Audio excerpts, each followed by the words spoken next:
En fait, j'avais pas vu cette vidéo et ce montage est une honte. Est une honte de la part d'un président qui est censé représenter les Français. Alors, pour une fois, il y a un très bon chiffre qui est tombé, c'est le chiffre de l'INSEE. Alors, un très bon chiffre, entre guillemets. C'est le maintien du nombre de pauvres en France.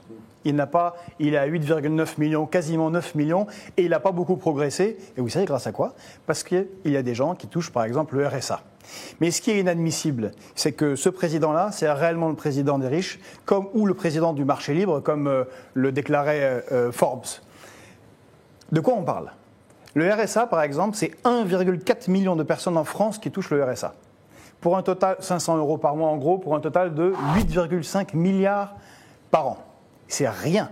Comparé à, je vais vous faire une toute petite liste à la Prévert, 73 milliards de niches fiscales pour les riches, 80 milliards de fraude à l'URSSAF, 20 milliards de fraude à l'impôt sur le revenu. Et on ne parle même pas du shadow banking, qui est une fraude à peu près 1 200 milliards par an. C'est pas facile de déterminer le montant de la fraude, puisque par définition, oui, mais celle-là, elle est très bien calculée. Il y a des gens qui font ce travail. Ça peut être démontré. Ça a déjà été démontré de nombreuses fois par des gens très très compétents, comme par exemple M. Piketty.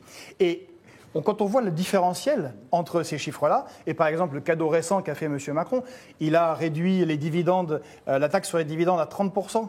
Il a supprimé une partie de l'impôt sur la fortune à hauteur de 4,5 milliards. C'est-à-dire la moitié de toute l'aide aux plus pauvres de France. Mais il est zinzin. En fait, on est dans une situation à la Versailles en 1788. On va parler de ce cristal de Sèvres. C'est le côté révolutionnaire. Mais vous savez que la Révolution française vient du fait que les nobles n'ont pas accepté de lâcher un petit peu d'argent aux plus pauvres. Or, c'est bien la situation dans laquelle on est. On a une situation qui est, de ce point de vue, catastrophique. Et puis son discours à la mutualité, c'est un discours à l'américaine. C'est la responsabilité. Vous êtes riche, c'est un discours de calviniste. Vous êtes riche, c'est parce que vous êtes riche. Vous êtes riche parce que vous êtes pauvre, parce que vous êtes pauvre. C'est votre responsabilité. Allez, débrouillez-vous. On va vous enlever un peu d'argent. Et puis, une dernière chose. L'argent qui serait retiré à l'aide sociale, elle n'est pas retirée. Et vous savez à qui elle est retirée? Elle est retirée à tous les petits commerçants de France.